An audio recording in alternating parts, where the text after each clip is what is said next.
This is Bill Ryan from Project Avalon, and it's the date. I'll say it again. Let me start one more time. I'll tell you what you could do, actually. Could you do one of these hand clap things? Yeah, sure. Well, 1.5 hand claps I can do. What's the sound of 1.5 hand Yeah, yeah. Very good. Okay. Very nice. So. I'm the quietest clapper ever, me. I have to do it something like this. You have to mime it. One of these days, those idiots on YouTube are going to get the hang of the fact that you've got arthritis and therefore you can't do proper handshake. We should do a demonstration on this video. Yeah, this is it. You know, we're trying. That's a Masonic handshake, ladies and gentlemen. We're trying our best to shake hands. It's a Masonic handshake between Masons who've got rheumatoid arthritis in their hands. You know, it's an old tradition. Goes back to Babylon. So this is Bill Ryan from Project Avalon. The date is the 19th of May 2010. And even now I can't quite believe it's 2010. You know, David, sometimes you must look back and you think, my God, it was in the early 1990s last time I looked. Time is accelerating. Do you find that sometimes? I find it all the time, Bill. When I first had my conscious awakening in 1990, and I started meeting psychic after psychic who were just giving me the same basic confirming, repeating information. One of the earliest things that I came across was something that I called the truth vibrations. In fact, the first book I ever wrote on these subjects was called Truth Vibrations because of this. And it was, and my goodness me, there was no sign of it at the time, to say the least, that there was a vibrational change in the process of it manifesting. And this was going to, A, break up the density that was holding people in servitude, in the collective coma, if you like. And people were going to wake up and see themselves in the world in a different way. And the other thing, that it was going to bring to the surface all that had remained hidden.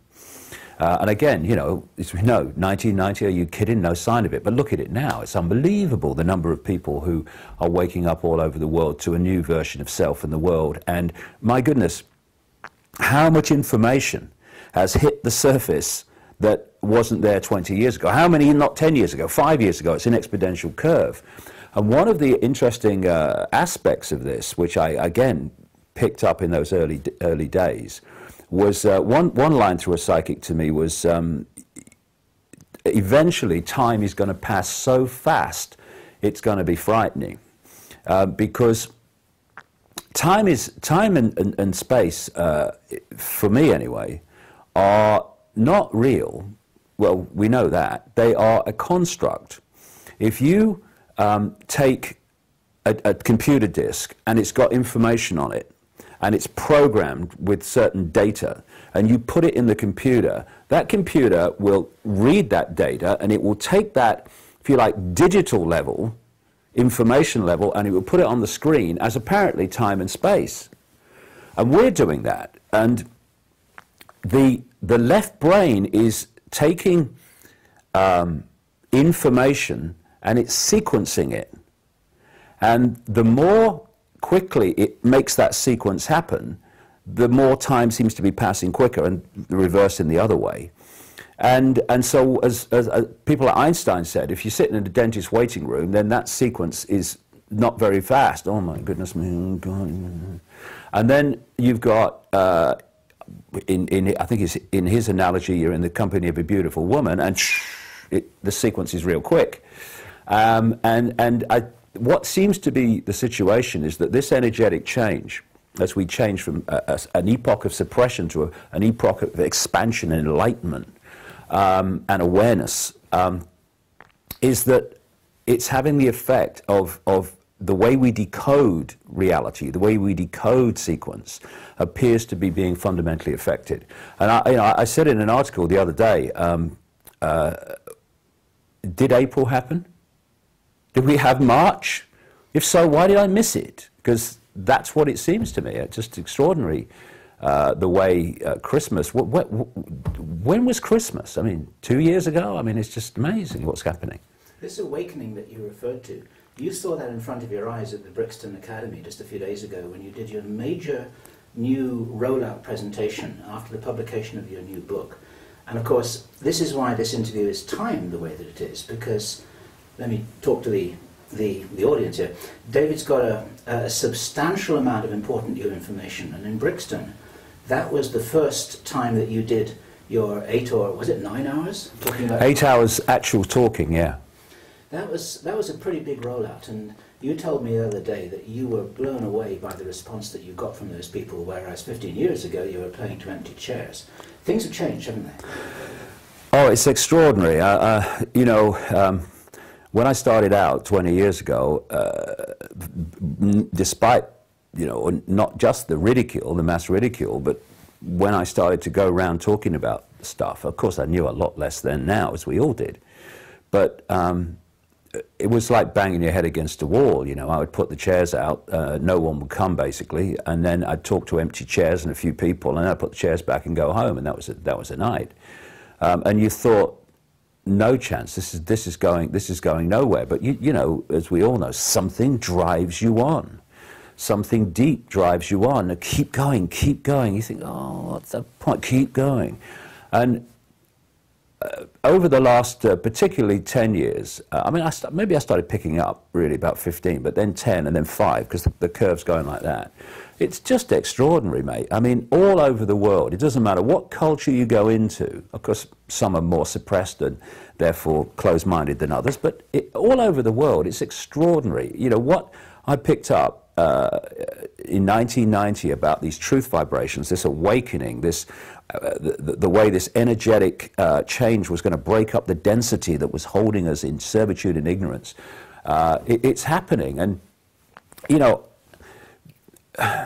you go through the years and you think, you know, it's all doom and gloom and all the rest of it. And when you look at the way society is going, if you watch the television news and read the newspapers, you would think that this Orwellian global fascist, communist, same thing, different name, dictatorship, this Orwellian global state was basically a done deal, because it is moving real fast. And if you only come from the 5 sense level of this, and you only see, you know, what the conscious mind can see and perceive, then I can completely understand why people take that on. I completely understand why there are many, you know, researchers into the 5 sense level of the conspiracy who are just going, there's nothing we can do. But there is, because this world is not like we think it is. There are other forces at work. This so-called physical solid reality is not as physical as solid at all. It's fluid. It doesn't seem to be like that, but it is. And because it's got this fluidity behind the apparent stiffness and solidity and immovability, it means that this level of reality can change very fast. See, when people perceive that, I completely understand it, because the conscious mind is completely giving us this focus of reality. When we think that the physical world has to change by changing physical things, then you're looking at time scales of change that are just enormous as we perceive time anyway, because that's how it is in the so-called solid world.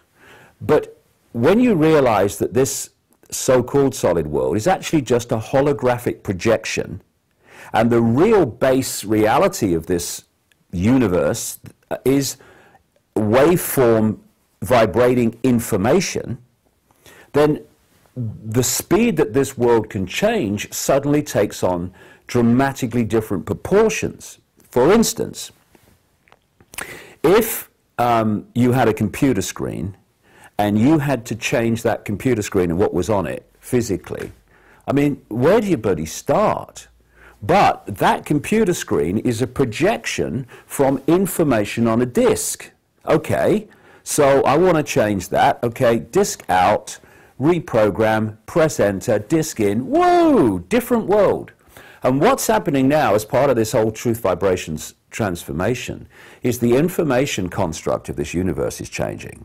As it does, it's a cycle. I mean, the ancients talked about the cyclic nature of time. And this for me, Bill, and I can only speak, you know, when I talk like this, from where I'm coming from and what I've researched. People will have to come to their own conclusions, of course. It's only right. But the ancients talked about the cyclic nature of time. And it's like a cosmic game.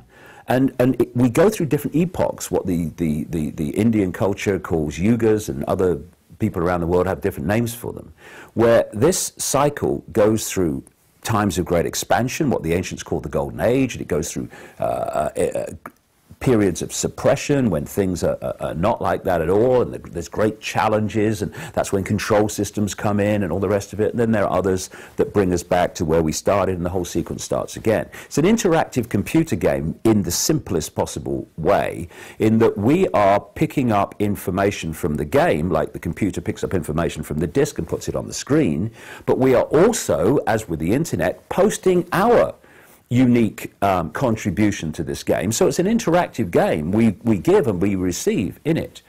And it seems very powerfully right to me, going right back to the truth vibrations coming into my life 20 years ago, that awareness of it anyway, is that we are moving at this time from a period of suppression. I don't think anyone needs any convincing of that. And we're moving into a period of much greater expansion of consciousness, expansion of awareness, from fear and insecurity. And insecurity is the key to understanding why people want control. If people want control, or any other entity, whatever we want to call them, want control over others, want control over not the power to express your own life, express your own experience, but power over others' experience, which is what we're talking about with the control system, then that is always, always, always the manifestation of deep insecurity. So the control system's run by insecure people. And we're moving from this period now, and we're at this cusp, which is why it's all really bumpy, because we're now in this period where there is a tussle, symbolically and literally in many ways, between the energetic construct of this control suppressed epoch, if you like, at the cusp going into this other one. And so we've got a situation where the control system is desperately trying to hold on to its power, which it's had through this period, and the truth vibrations, this energetic quickening, which delivers to us a whole new level of information to decode and therefore manifest a different world. They're at this tussle point, this cusp point. And every minute and every year, as we measure time that passes, this truth vibrations level of awareness is going to be imposing itself as the norm. And so I say that the control system is doomed. I'm incredibly optimistic. It's not a case of, it's doomed, so I'm going to sit here and do nothing because it's doomed. It's not like that. We are an expression of these energies, and therefore we need to tune into them, follow their guidance, follow their inspiration, whatever, and be a five-sense reality expression of them.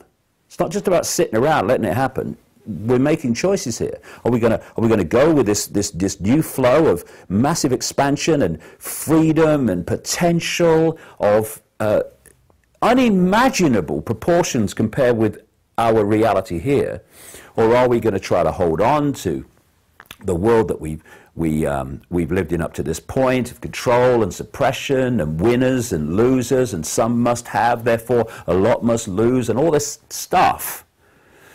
Because that's the choice we're making. That's the fork in the road.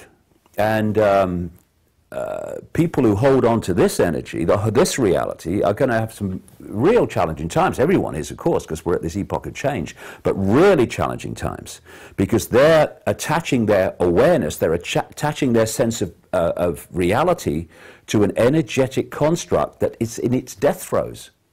And if you bring it back, Bill, to the